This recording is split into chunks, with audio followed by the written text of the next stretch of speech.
Dá uma olhada nesse resumo de ecologia, que estuda como os organismos vivos interagem com o meio ambiente e entre si.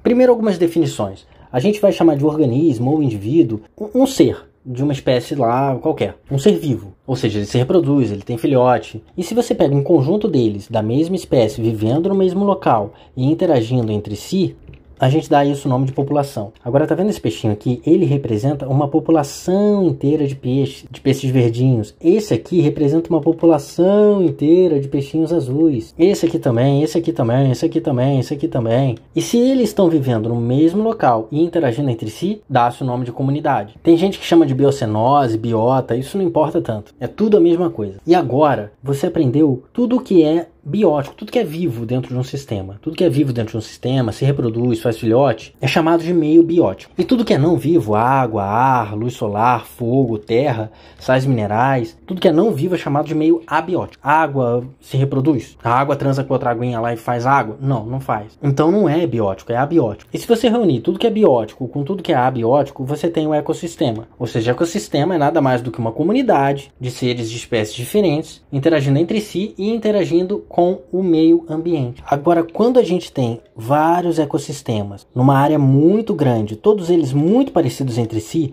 a gente tem uma coisa chamada de bioma. No Brasil, a gente tem 6 biomas. Bioma amazônico, o Cerrado, a Caatinga, Mata Atlântica, Pampa e Pantanal. E cada bioma desses tem uma vegetação muito característica, uma muito diferente da outra. Também espécies de animais bem característicos, bem diferentes. Mas por que eles são tão diferentes? A gente vai ver mais pra frente que quem está ditando essa cara tão diferentes que eles têm entre si é o meio abiótico. É a quantidade de chuva, é a temperatura, é o pH do solo. É todo um conjunto de fatores abióticos que definem como vai ser a cara desse lugar. E se você caminhar daqui pra cá, da Amazônia pro Cerrado, não é que acaba, tá vendo essa linha divisória? Não é que acaba um e começa outro instantaneamente. Tem uma região de transição onde meio que coexistem os dois, onde o lugar tem a cara meio de um e meio de outro. Toda essa região de transição é chamada de ecótono. Tem ecótono aqui, tem ecótono aqui, tem ecótono aqui. E se você pegar todos os biomas do planeta Terra inteiro, nós temos a biosfera, essa esfera da vida. O ar atmosférico é chamado de atmosfera. Toda a água do planeta é chamada de hidrosfera e toda a terra do planeta é chamada de litosfera.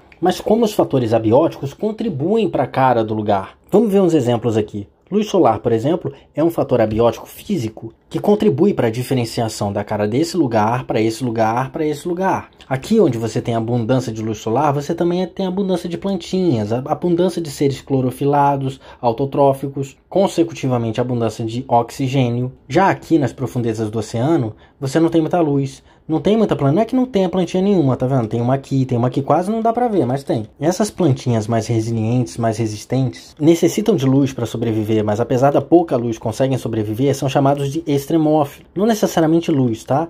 Eles vivem em um ambiente extremo, onde ele não deveria estar ali. Dá uma olhada nesse exemplo, é uma montanha. Você vai reparar que tem uma linha que acima da qual não tem árvore. E abaixo dessa linha tem muita árvore. Isso acontece porque, como lá em cima, no topo da montanha, o ar é mais rarefeito e aí tem menos moléculas, essas moléculas são o que filtram a luz UV dos raios solares. E como tem menos moléculas, você tem menos esse poder de filtragem dos raios UV. E esses raios UV desnaturam algumas proteínas presentes nas moléculas dos seres vivos, das células. Então aqui em cima é mais difícil de sobreviver para uma planta. Não é que a planta queira ficar aqui embaixo, ela fica onde ela consegue se desenvolver. Aqui embaixo ela consegue se desenvolver, aqui em cima não consegue se desenvolver, porque a incidência de raios UV é muito alta. Tá vendo como a luz solar dita como é que vai ser a cara do ambiente? Um outro exemplo é a temperatura. Repara que nesse lago vulcânico, com águas muito quentes, dificilmente uma célula conseguiria sobreviver, porque a alta temperatura desnatura as proteínas. Mas dá uma olhada nesse negócio amarelo, esse negócio abóbora, isso aqui é uma bactéria. É uma bactéria termofílica, que é mais um exemplo de ser extremófilo, que consegue sobreviver nesse ambiente apesar da alta temperatura, porque ela tem proteínas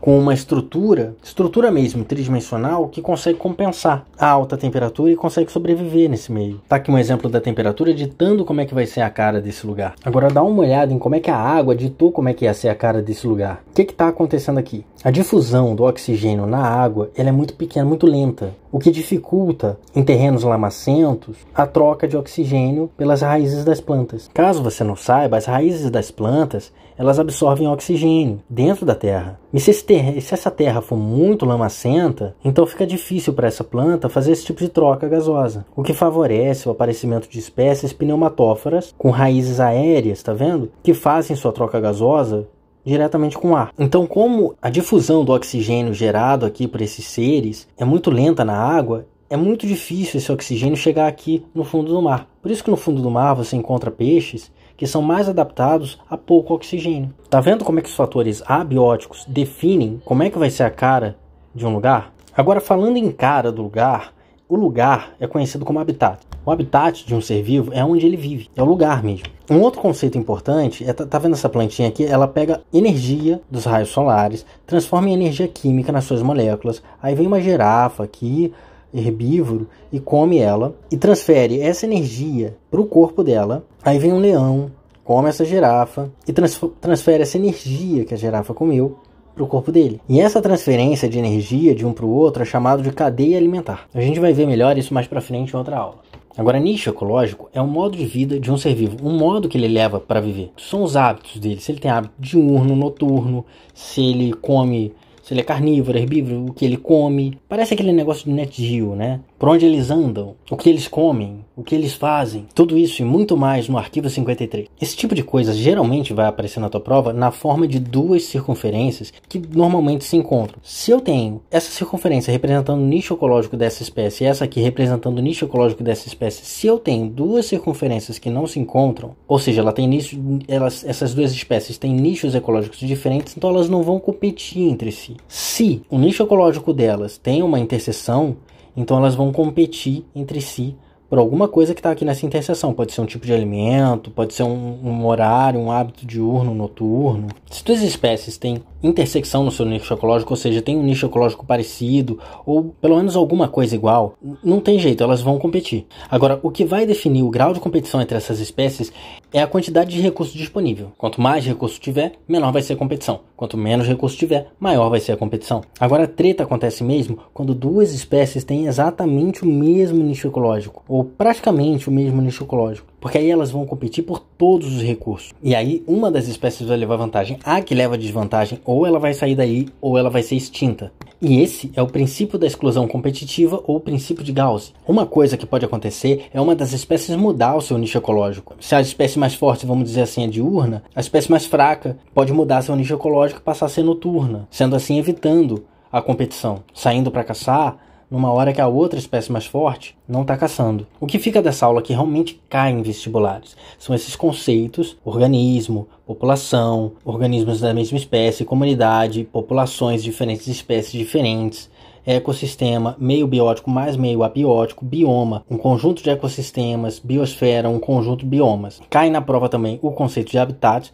que é o endereço dos seres vivos, aonde vive a espécie, é realmente o local geográfico. Isso aqui é geografia. O nicho ecológico, que são os hábitos das espécies. O princípio de Gauss, que diz que se o nicho ecológico é igual, vai haver uma extinção, caso a espécie mais fraca não saia dali ou não mude seu nicho ecológico. A interseção de nichos ecológicos vai gerar uma competição e que os fatores abióticos são quem definem a cara do habitat. E que tipo de animal, que tipo de ser biótico vai se desenvolver lá. Se vai ser um pato, se vai ser uma rã, se vai ser um gnu, uma zebra. Não esquece de se inscrever e boa sorte!